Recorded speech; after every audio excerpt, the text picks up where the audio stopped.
I'm Julia Cattrall. I'm the winemaker for Lumos Wine Company, and I'm standing here in the Guam block of Temperance Hill Vineyard with...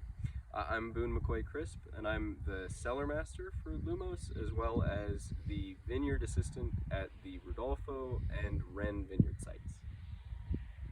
So we are standing here in the Guam block, drinking the wine formerly known as Guam. It turns out that the TTV has no interest in Oregon Pinot Noir, named after small islands in the South Pacific. So you know it as the G, if you are drinking it in our tasting room or possibly following along at home.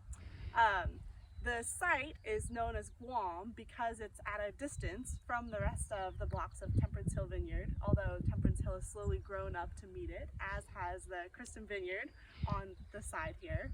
But Guam is really distinctly different from the rest of the blocks of Temperance Hill in that it is possibly the most affected by the Van Duzer corridor and its winds that come howling through. And those winds really imbue this wine and this block with the character of the sort of wind effect. You get a lot of concentration of fruit, a lot of dense acid, and this wine is distinctive even from its nearest neighbors almost every single year. So we often make the G, and I think we made the G for the first time in 2002, which was before my time, but not before Boone's. I was aware of it, but I was technically too young to be drinking it.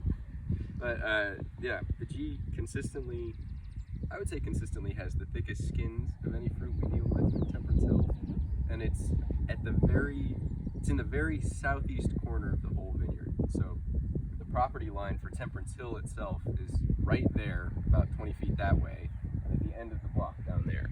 So it's right in the corner, and unlike the rest of the vineyard, doesn't really have anything protecting it either to the west or to the east. So it's just a straight shot that way to the Coast Range, and a straight shot that way to the Cascades. So, I mean, when I think about this wine, I feel like, you know, the spice notes, the cardamom, the sort of like really dense pie spice, a lot of things that you think of as being very classic for Oregon Pinot Noir, but just a density and concentration that I think is really distinctive. Yeah.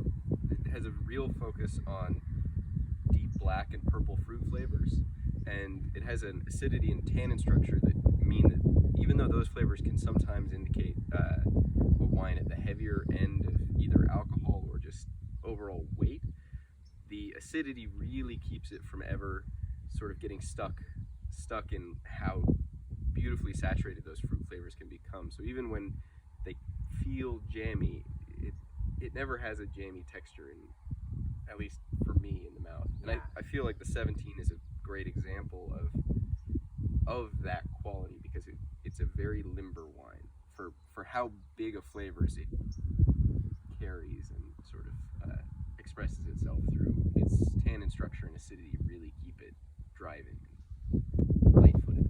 I think Boone really nailed the tasting note on this one. It's like boysenberry jam spiced with cardamom. You know, there's really kind of fine velveteen tannins. You can kind of get a sense of the punchiness from the inclusion of about 33% of whole cluster layer cake, and it's primarily pumped over rather than punched down, so you get a really kind of light tannin structure. This is a wine that's really easy to overwork and overmake, and so we try and be really gentle with it. And limber, I think, is a great way of putting it. You know, this is a wine that has a lot of kind of brightness and concentration,